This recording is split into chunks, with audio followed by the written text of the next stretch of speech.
Con este anuncio ya puedes comenzar, Virginia. Bárbaro. Bueno, entonces hoy lo que vamos a hacer es un repaso de la enfermedad celíaca, la parte de la interpretación de la biopsia duodenal en el contexto también clínico y endoscópico, ¿verdad? ¿Se escucha bien? ¿Se Sí, se escucha? escucha bárbaro. Está, bárbaro. Entonces vamos a... Ay, espera que no me pase. Ahí.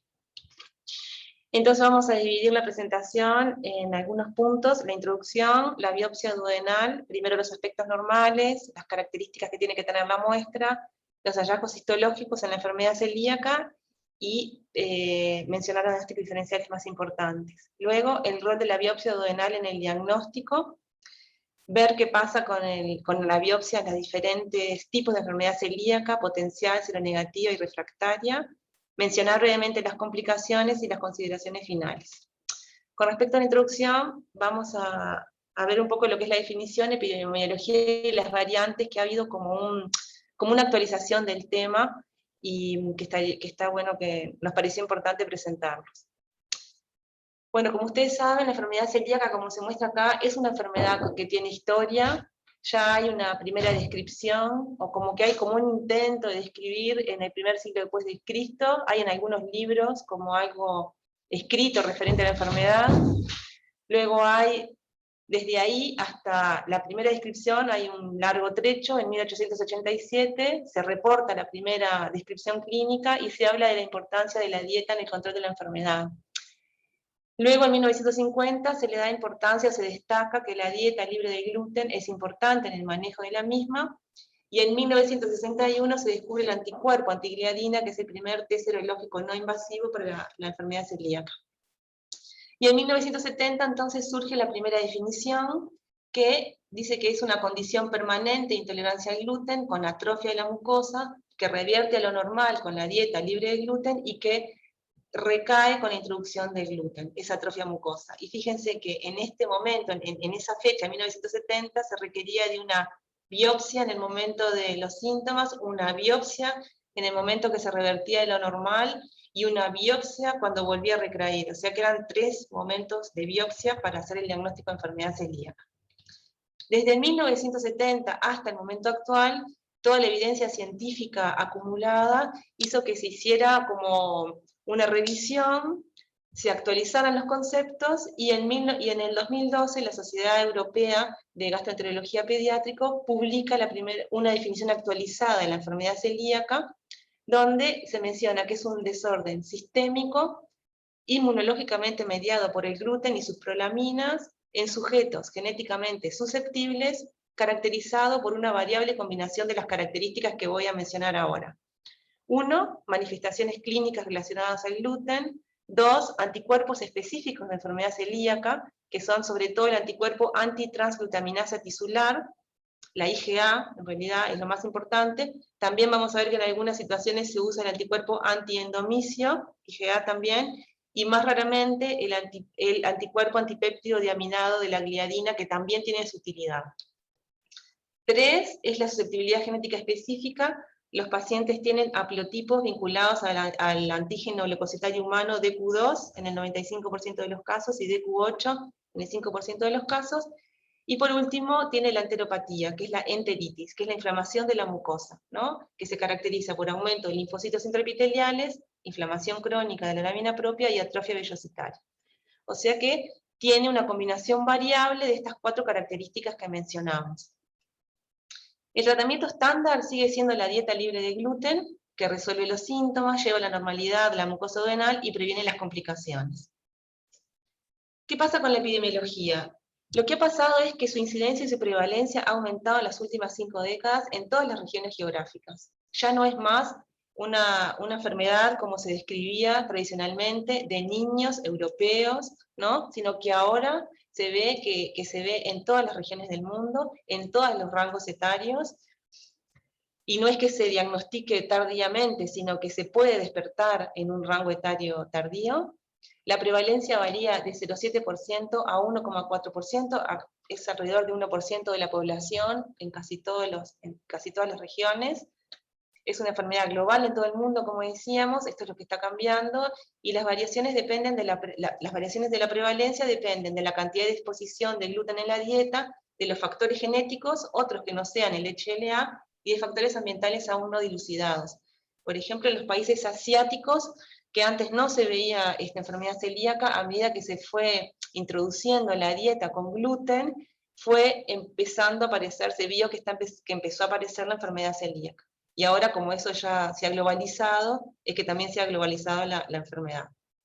Como decíamos, actualmente se ve en todas las edades, incluyendo pacientes geriátricos, pero la mayoría sigue siendo diagnosticados en los niños antes de los 10 años, pero recalcar que es común también entre la cuarta y la sexta década. Tiene mayor incidencia en las mujeres, no tiene variación según el estado socioeconómico, sino zona rural versus urbana tampoco, y sigue habiendo un porcentaje de pacientes subdiagnosticados, sigue siendo alto este porcentaje. La relación de enfermedad celíaca conocida / desconocida es a 1 a 7, y esto, como vamos a ver, está vinculado a muchos factores, pero principalmente porque la clínica puede ser muy variable y puede ser muy difícil de sospecharla cuando no tiene las manifestaciones clínicas de mala absorción. Entonces hay que repasar un poquito con la clínica. En la pediátrica predomina la clínica clásica, vinculada a mala absorción, diarrea, pérdida de peso, pero fíjense que en los adultos predomina la clínica no clásica, con síntomas y signos extraintestinales muy variados que prácticamente abarcan a todas las especialidades.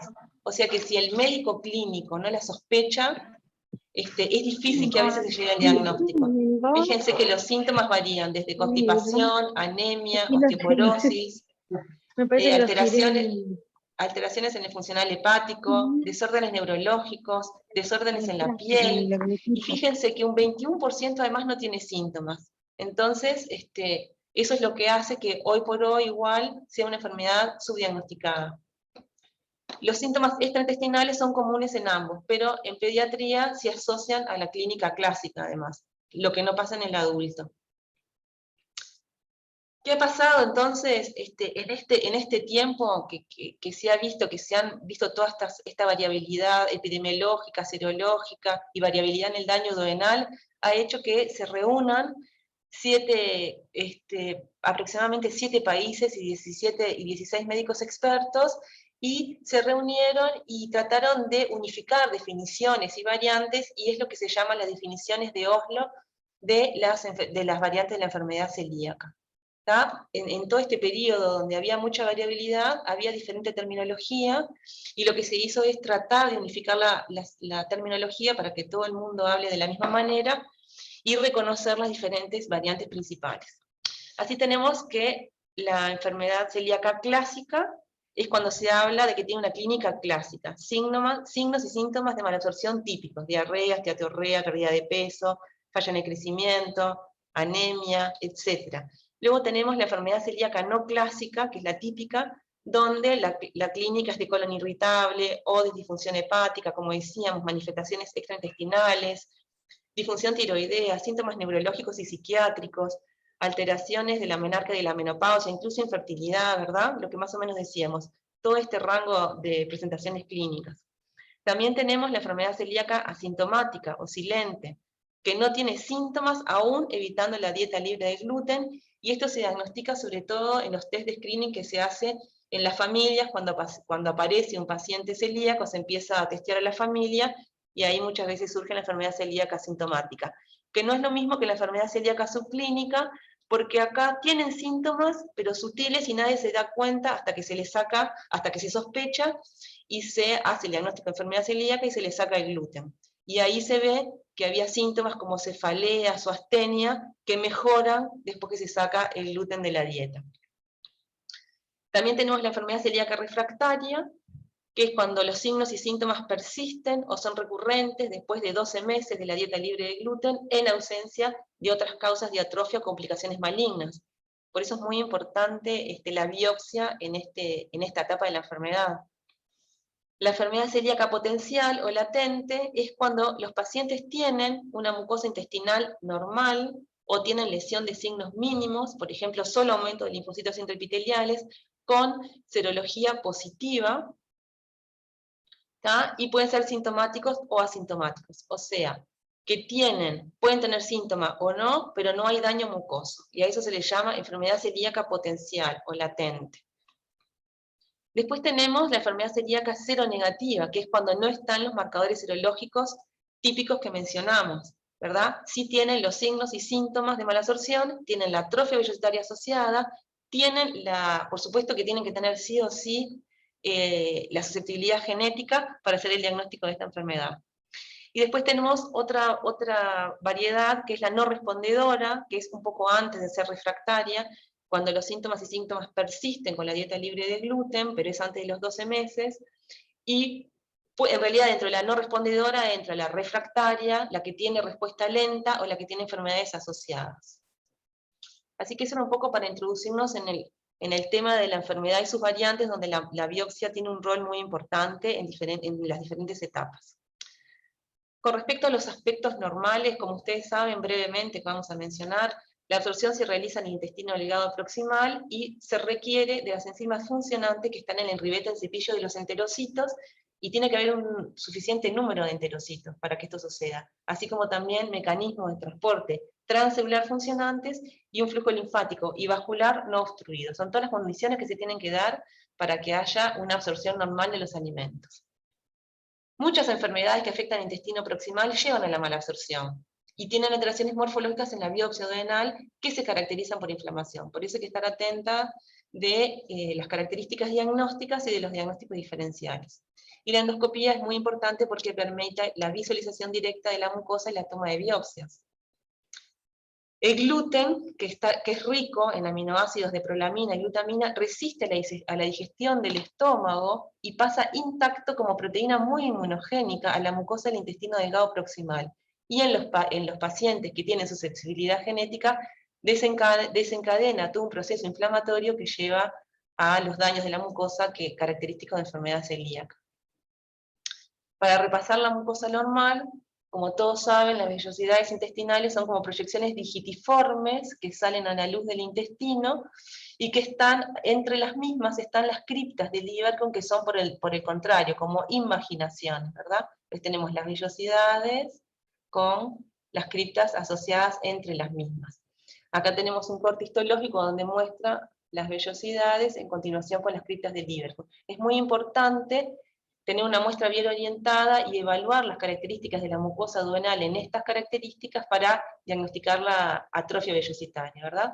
La relación normal de la altura de las vellosidades en relación a la longitud de las criptas varía de 3 a 5:1 aproximadamente, excepto en el bulbo duodenal, donde las glándulas de Brunner ascienden a la mucosa, y ahí alteran la altura de las vellosidades, quedan más acortadas, y una relación normal puede ser de 2:1, por ejemplo, como ven acá. Por ejemplo, esta es la altura de la vellosidad, y esta es la profundidad de la cripta del Lieberkühn. Muy importante tener la biopsia bien orientada, como vamos a ver, y no ver dónde están todas las criptas transversales, porque ahí no se puede ver bien la vellosidad.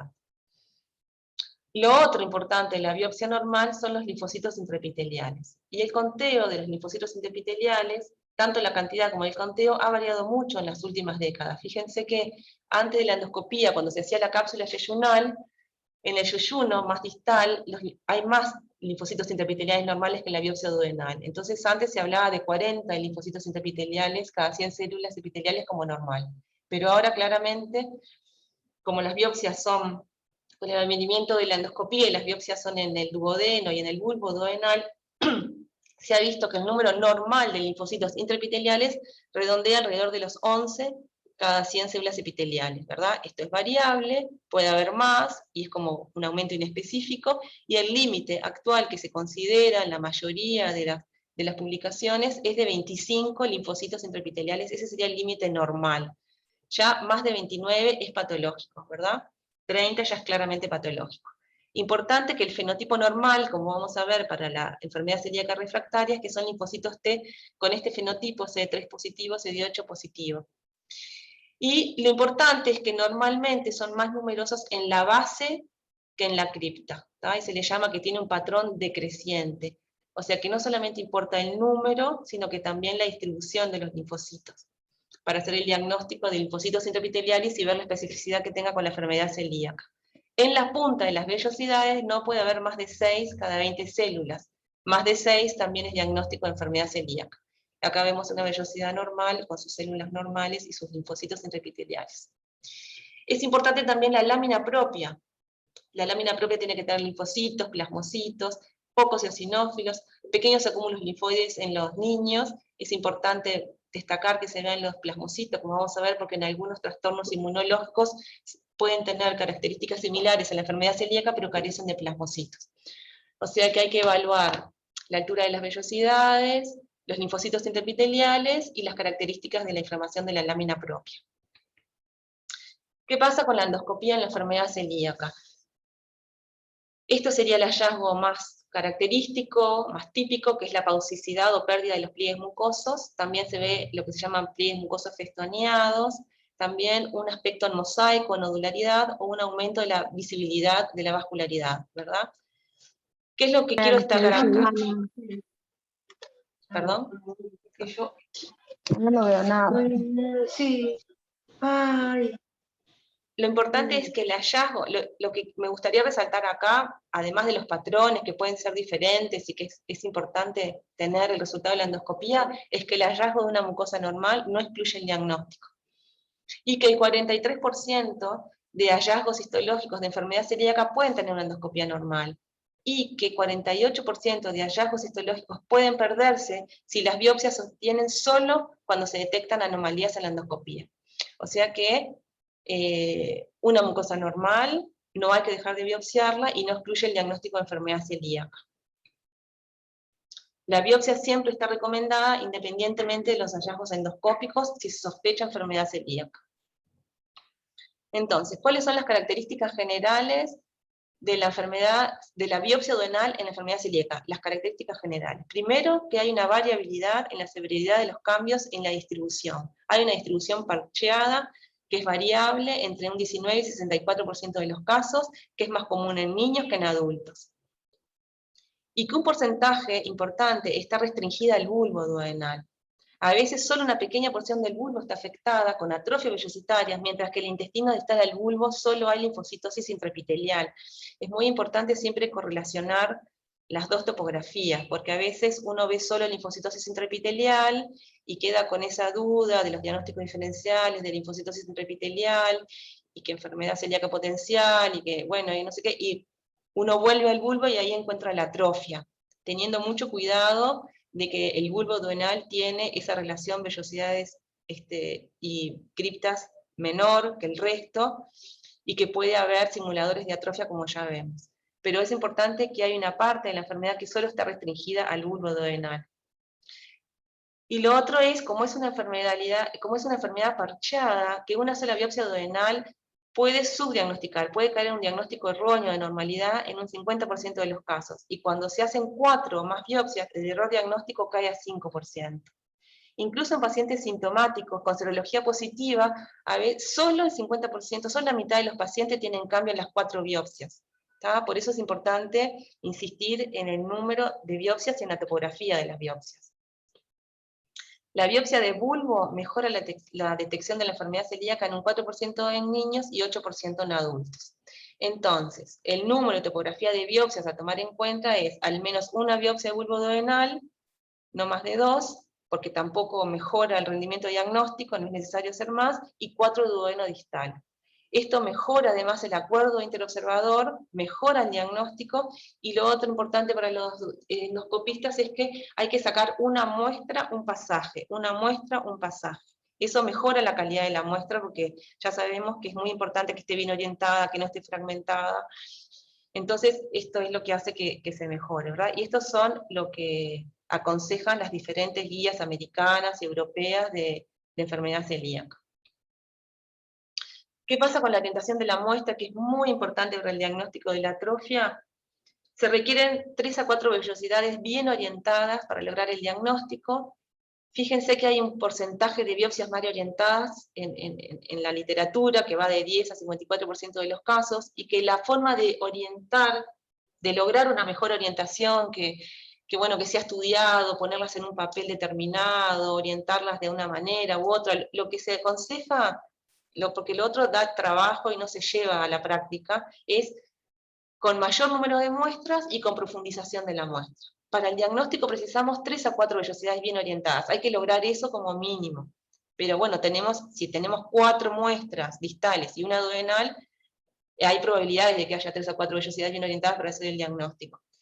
Y cuando aún no logramos orientar bien, hacemos profundizaciones y ahí mejora la calidad de la muestra hasta ver esta característica, ¿no? De la vellosidad en relación a la cripta, sí, como en continuidad con la cripta. Hay que tratar de evitar, hay que evitar los cortes transversales de las criptas, y eso es muy importante, como decíamos, para evaluación de las criptas.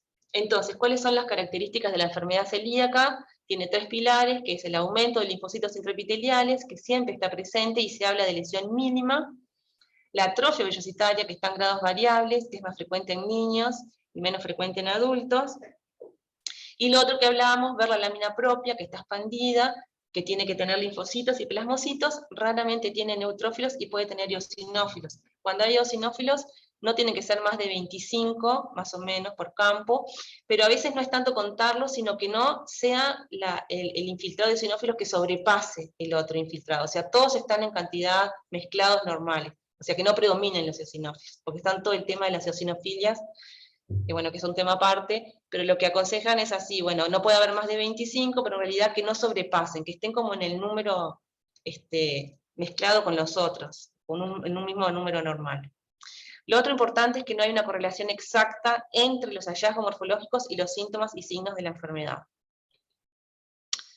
Entonces, la primera, que es la lesión mínima, que es el aumento de linfocitos intraepiteliales, sin atrofia, que se le llama también enfermedad inactiva. Lo importante es lo que decíamos, cómo contarlos, dónde contarlos y cuál es el número. Tiene que haber más de 25 linfocitos por 100 células epiteliales. En general, cuando contamos más de 40 linfocitos intraepiteliales, a medida que hay más linfocitos intraepiteliales, aumenta la especificidad de enfermedad celíaca, porque como hay otras causas de linfocitosis intraepitelial, más de 40 es como que uno se acerca mucho a la especificidad de enfermedad celíaca. Siempre y cuando haya, por lo general se ve cuando la dieta tiene gluten, ¿verdad? Y lo otro es que tiene mayor densidad en las extremidades, o sea que se pierde el patrón ese decreciente normal, que había más en la base y más en la punta, bueno, acá es al revés. Hay más arriba que abajo, hay ese número que dijimos, y una forma de contar sencilla es contar 5 vellosidades bien orientadas, 20 enterocitos, y tiene que haber un promedio de más de 6 en 20 células epiteliales en los tips. Y evaluar que sea un patrón no decreciente. ¿Tá? Lo que decíamos, la lámina propia, acá tenemos el aumento de linfocitos intraepiteliales, pero en la lámina propia también hay aumento de linfocitos y de plasmocitos, como vemos acá. No se recomienda, decimos, bueno, acá me quedan dudas, se harán técnicas de inmunohistoquímica, ¿no? A ver si veo más o si no veo más, no se recomienda. Primero que realza un mayor número de linfocitos intraepiteliales, y cuando se cuenta con inmunohistoquímica, que en realidad no se aconseja, el punto de corte es más de 30 y mayor, ¿no? como que lo normal es 30, y el tema es que se destacan linfocitos en la lámina propia contra la membrana basal, y ahí como que se duda si son intraepiteliales o no, se realzan los que están acá, y parece que fueron intraepiteliales, pero en realidad no son intraepiteliales. Y además se ha visto que no mejora la detección de enfermedad celíaca, como que no aumenta el porcentaje de detección de enfermedad celíaca, por lo tanto, siguen siendo recomendables las técnicas de rutina para el conteo de linfocitos intraepiteliales. Este artículo es un artículo que se los recomiendo, que está muy práctico, muy útil, en cuanto a la forma de obtener la muestra, cómo hacer el diagnóstico, cómo hacer los diagnósticos diferenciales. El aumento de linfocitos intraepiteliales sin atrofia, entonces, se ve aproximadamente hasta un 7%, en algunos artículos hay menos, pero hasta un 7% de las biopsias renales tienen linfocitos intraepiteliales aumentados con arquitectura conservada. Y fíjense que en el 34% de las veces las causas no son identificadas. Un 10% tienen enfermedad celíaca, pero también un porcentaje no despreciable tienen desórdenes inmunológicos, También tienen drogas como los AINES, las infecciones también juegan un rol, o sea que los linfocitos intraepiteliales sin atrofia, tener en cuenta siempre los diagnósticos diferenciales, es sensible pero no específico, y es cada vez más sensible cuanto más número de linfocitos intraepiteliales, como decíamos. La mayoría de estas lesiones mínimas son atribuibles entonces a otras causas, como por ejemplo alergia a la leche de vaca, enfermedad de Crohn, colitis linfocítica, infecciones como giardias, también Helicobacter pylori por supuesto, inmunodeficiencia como un variable, sobrecrecimiento bacteriano, medicaciones, o sea que todo lo que hay que pensar antes de catalogar como un MARSH 0, un MARSH 1 de una enfermedad celíaca, cuando en la realidad la mayoría de las veces se va a correlacionar o se va a corresponder con otra cosa. Con respecto a lo otro que es la remodelación de las vellosidades, la atrofia variable, ahí es cuando se habla de enfermedad activa, cuando tiene aumento de linfocitos intraepiteliales. Y hablamos de atrofia entonces cuando la relación es menor a 3:1 o menor a 2:1 en bulbo. Fíjense acá la diferencia como con la que veíamos hoy, esta relación vellosidad descripta es menor a 3:1, y acá ya hay una atrofia casi completa. Hay que evitar los simuladores de acortamiento de las vellosidades cuando uno va a hacer esta relación. En el bulbo duodenal están los nódulos de las glándulas de Brunner, la heterotopía gástrica, los agregados linfoides, y fíjense que aumentan los linfocitos intraepiteliales arriba de los agregados linfoides y se acortan las vellosidades arriba de los nódulos de las glándulas de los Brunner. O sea que hay que evaluar los sectores que no tengan glándulas de Brunner ni acúmulos linfoides. ¿Está? Y siempre ver las criptas longitudinales para hacer una correcta orientación. ¿Qué pasa con la gradación y con las historias de la enfermedad celíaca?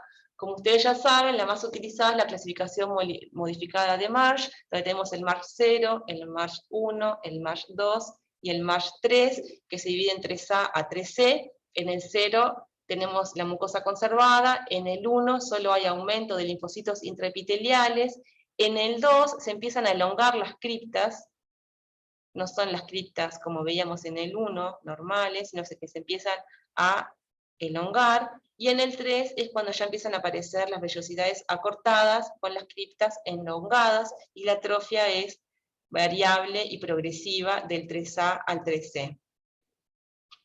Acá está lindo porque está dividido la mucosa normal, la linfocitosis intraepitelial es sospechoso pero es inespecífico, y cuando se reúnen las dos situaciones de linfocitos intraepiteliales y atrofia en el contexto clínico adecuado, como vamos a ver, es diagnóstico de enfermedad celíaca.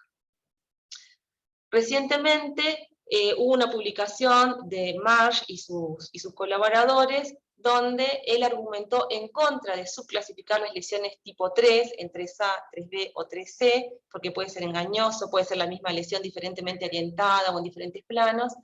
Hay discrepancia entre patólogos expertos, y además es clínicamente irrelevante. No hay correlación entre el grado del daño mucoso y la severidad de los síntomas. Lo importante es detectar si hay atrofia o si no hay atrofia, pero no sería tan importante ver los grados de atrofia. Y ha habido intentos de simplificar los grados histológicos, que a pesar de que realmente se simplifica, no se ha logrado que esto se use globalmente entre los diferentes países y los patólogos. La más conocida de esta clasificación que surgió es la de Corazza, donde hay 3 grados, el grado A, el grado B1 y el grado B2. El grado A es solo aumento de linfocitos intraepiteliales con vellosidades normales, el grado B1 es que atrofia, pero no es total, todavía se ven las vellosidades, y el grado B2 es cuando hay una atrofia completa. Esta clasificación, que sería más simple, no ha logrado instalarse en todos lados, pero bueno, es la que está escrita en la literatura.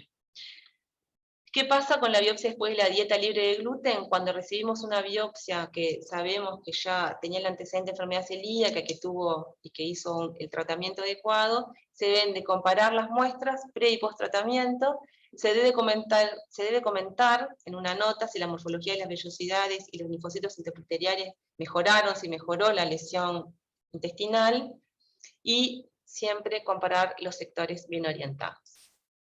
¿Cuáles son los diagnósticos diferenciales? Podemos dividir los diagnósticos diferenciales en aumento de linfocitos intraepiteliales sin atrofia vellositaria y atrofia vellositaria con aumento de linfocitos intraepiteliales, ¿verdad? Dentro de la primera tabla, Fíjense toda la lista que hay. Tenemos las infecciones, como Helicobacter pylori, Giardias, infecciones virales, Cryptosporidium, incluso HIV.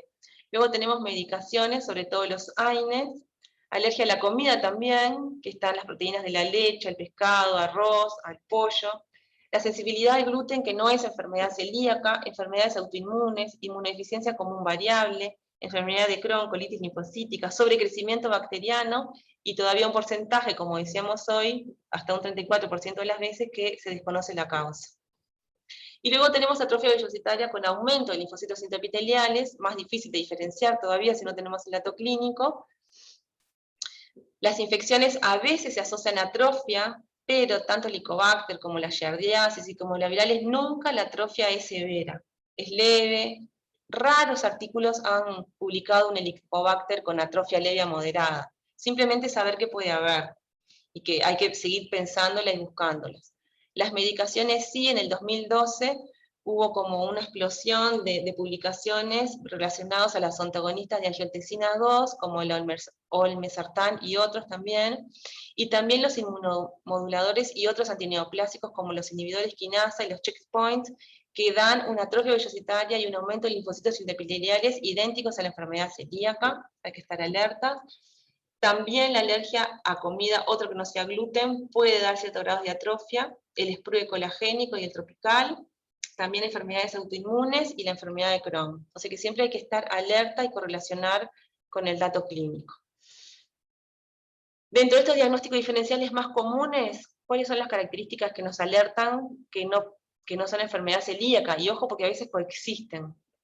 En la duodenitis péptica puede haber atrofia parcial, pero no hay aumento de linfocitos intraepiteliales. Entonces acá esto ya nos aleja de enfermedad celíaca, pero puede tener atrofia que nos puede llamar la atención. En estos casos se asocia metaplasia gástrica y glándulas de Brunner en la mucosa. Estas dos características a veces son normales en la transición píloro-duodenal, o sea que estas dos solas tampoco hacen diagnóstico de duodenitis péptica, ¿verdad?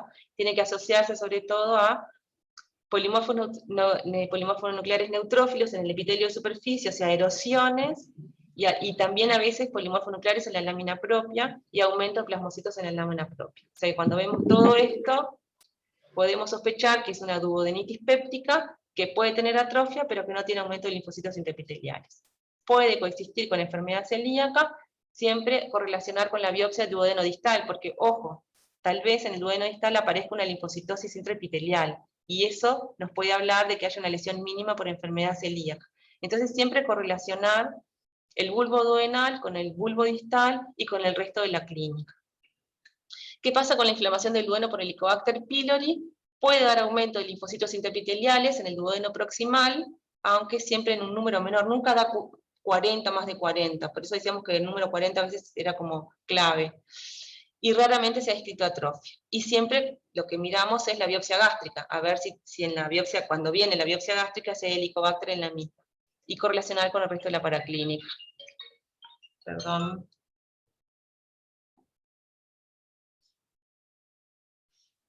Luego, como decíamos, las drogas antineoplásicas, que incitan una respuesta inflamatoria en el organismo, e incluyendo el tracto gastrointestinal. Y fíjense lo que decíamos, aumentan los linfocitos intraepiteliales, hay atrofia vellocitaria, pero hay que ir a mirar la apoptosis de las células en las criptas y la criptitis neutrofílica. Esto nos puede orientar, porque seguramente la mayoría de las veces no tengamos este dato. Tal vez alguien se apiade de nosotros y nos ponga que está recibiendo alguna droga antineoplásica. Pero si no, hay que ir a mirar esto. Lo importante es que los cambios retroceden a lo normal, pueden retroceder a lo normal a suspender la droga, o a veces requieren tratamiento antiinflamatorio. Pero lo característico es que uno suspende la droga y los cambios mejoran. Entonces acá tenemos algunas imágenes de atrofia vellocitaria completa en un sprue colagénico con el aumento del conágeno superior, subepitelial mayor a 12 micras.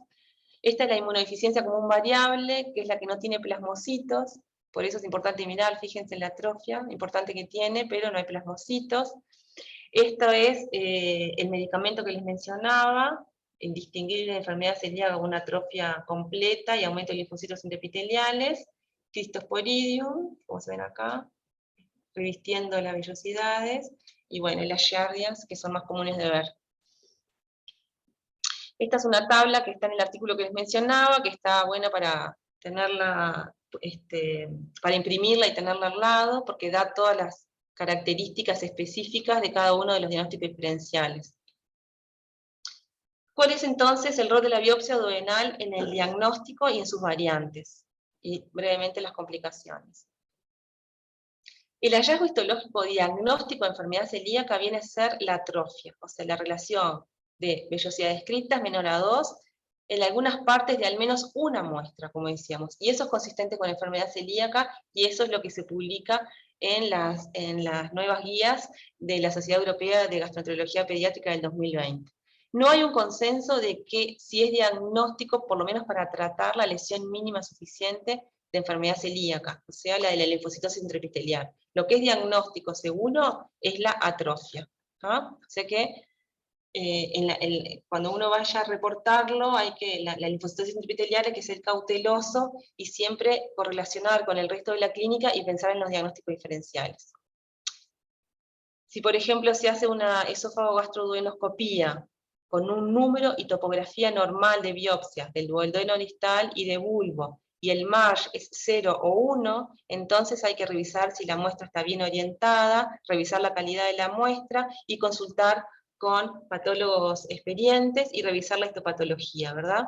Si eso pasó, después de hacer todo esto, revisar la orientación, pasó un MASH 2-3, el número de muestras, la topografía, consultamos con patólogos más experientes y es un MASH 2-3, entonces es una enfermedad celíaca confirmada. Pero si sigue siendo MASH 0 o 1, ojo, hay que ver las opciones, volver a consultar con un centro más experto, considerar falsos positivos de los anticuerpos, que los hay, de los antitransglutaminasa, por ejemplo en enfermedades reumatoideas, en insuficiencias cardíacas, puede haber falsos positivos de los anticuerpos antitransglutaminasa, hay que testear los otros anticuerpos, acá toman importancia los antiendomicio, considerar el test genético siempre, antes de hacer un diagnóstico de enfermedad celíaca como MASH 0 o 1, ¿verdad? Y bueno, y hacer un seguimiento con respecto a qué pasa con la dieta libre de gluten o no, y considerar siempre la clínica.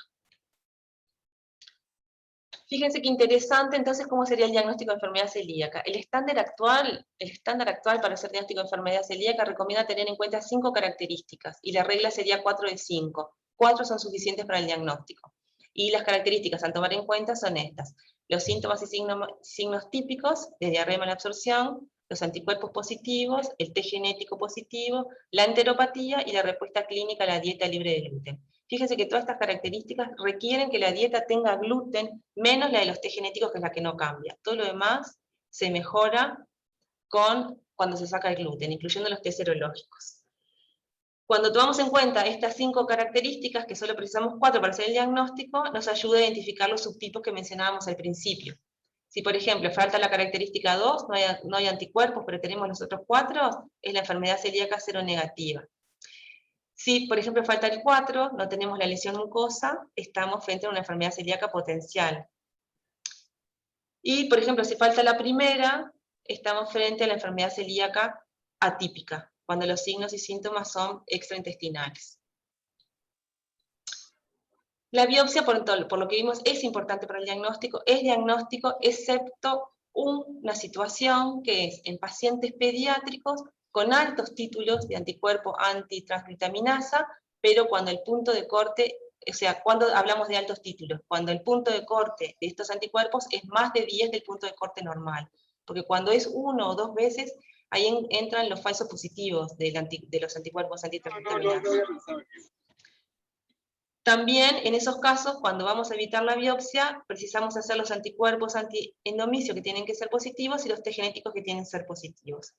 En esta situación, la Sociedad Europea de Gastroenterología Pediátrica es como que acepta no hacer un método invasivo para el diagnóstico de enfermedad celíaca, pero no es algo que está universalmente aceptado, ¿tá? Es algo que se pauta en las guías europeas de sociedad pediátrica, que incluso se trató de introducir en el año pasado, en 2020, en la época de pandemia, en los adultos. Si los adultos reunían estas características, entonces se evitaba el método diagnóstico invasivo, que es hacer la endoscopía y la biopsia. ¿Cuál es el rol, ya para ir terminando, cuál es el rol de la biopsia en las variantes de la enfermedad celíaca? Entonces fíjense, la enfermedad celíaca potencial, que es un 10% de los casos, es cuando hay serología positiva, test genéticos positivos, pero la biopsia duodenal es sana o tiene mínima inflamación. ¿Qué es lo importante acá? Asegurarse que es así, asegurarse la calidad de las muestras, el número de las muestras, y que esté biopsiado el bulbo duodenal, porque como si ustedes se acuerdan, a veces la lesión estaba solo, hasta un 30% de los casos estaba en el bulbo, y en el duodeno distal aparecía solo la linfocitosis intraepitelial. Esta enfermedad celíaca puede ser sintomática o asintomática, ¿tá? Y se sugiere control clínico de laboratorio porque puede evolucionar a atrofia, sobre todo cuando hay síntomas y cuando hay lesión mínima. Después tenemos la enfermedad seronegativa, que es rara, pero hay que tenerla en cuenta. Es un 2 a 3% de los casos, y acá la biopsia duodenal es clave, porque tiene los síntomas, pero el test serológico es negativo, pero la biopsia duodenal muestra atrofia. ¿Tá? La atrofia vellositaria con anticuerpos seronegativos se ve en hasta un 45% de los casos de enfermedad celíaca seronegativa. Es muy importante acá los test genéticos positivos. ¿Tá? Fíjense cómo todo el tiempo se combina todo.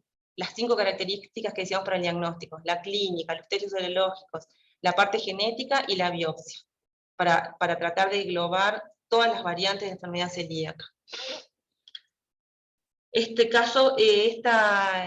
variante se confirma al año con una dieta libre de gluten, al demostrar que se mejoran los síntomas y mejora la mucosa duodenal, a pesar de que los anticuerpos sean negativos. Por lo general, la clínica es clásica, se ve en mujeres, y tiene mayor riesgo de muerte y mortalidad que la enfermedad serológica positiva, porque el diagnóstico es más tardía y la edad promedio es de 50 años. Es importante siempre descartar los diagnósticos diferenciales. La enfermedad celíaca refractaria es cuando los síntomas persisten o son recurrentes en la mala absorción después de 12 meses de una dieta libre de gluten, en ausencia de otras causas de atrofia o complicaciones malignas. Por eso es muy importante la biopsia también en este caso. Siempre hay que excluir un consumo de gluten advertido o inadvertido, como que la dieta no puede cumplirse al 100%.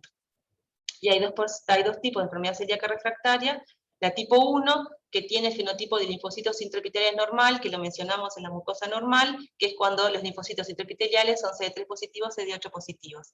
Esto tiene una mortalidad del 7% a los 5 años, mientras que la enfermedad refractaria tipo 2 tiene una expansión de linfocitos intraepiteliales aberrante, o sea que pierden los marcadores habituales y es de peor pronóstico, 55% de mortalidad. Entonces siempre evaluar la atrofia vellositaria, enfermedades asociadas y confirmar el subtipo por inmunistoquímica.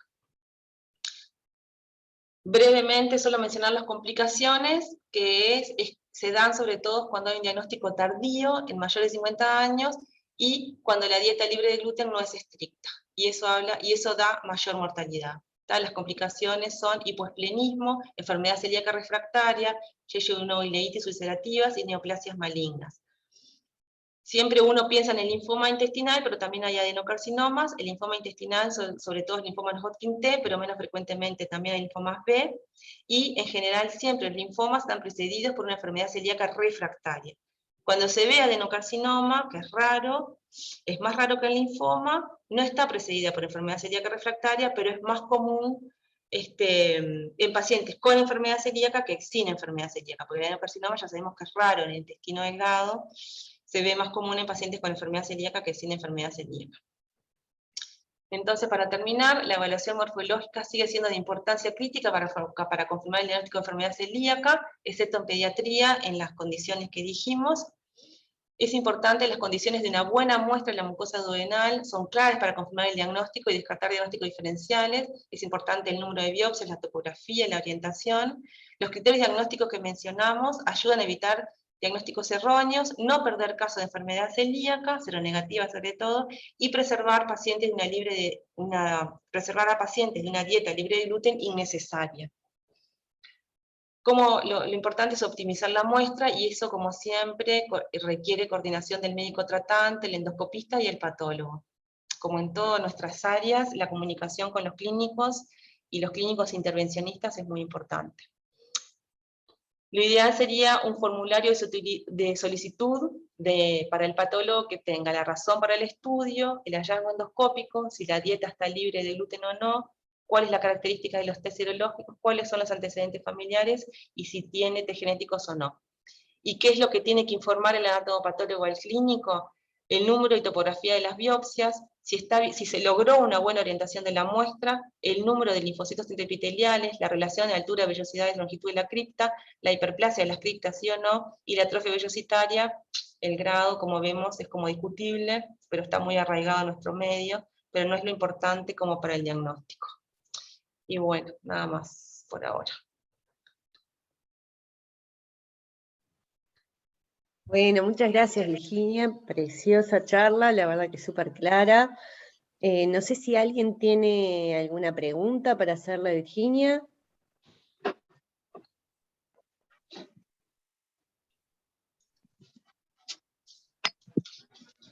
Yo quería hacer un comentario.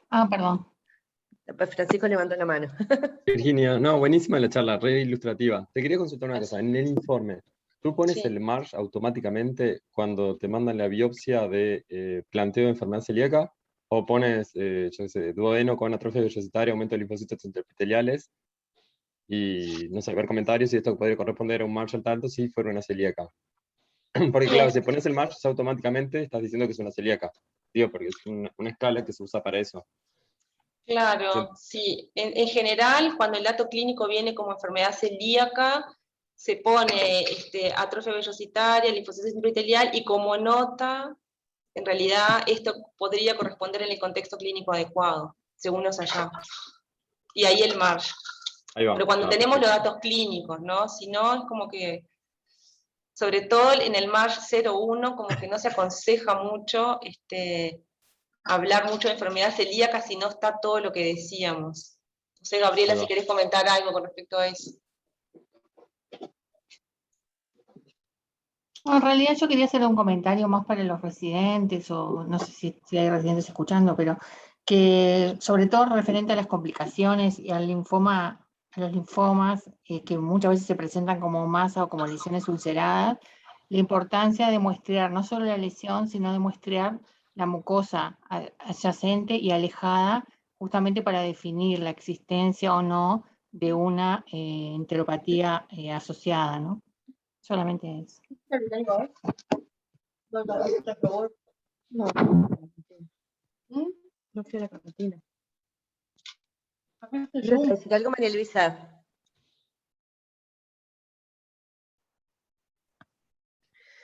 Bueno, no sé si hay más preguntas o más comentarios.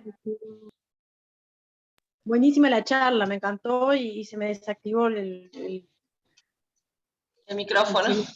Sí, perdón. Buenísimo, me encantó.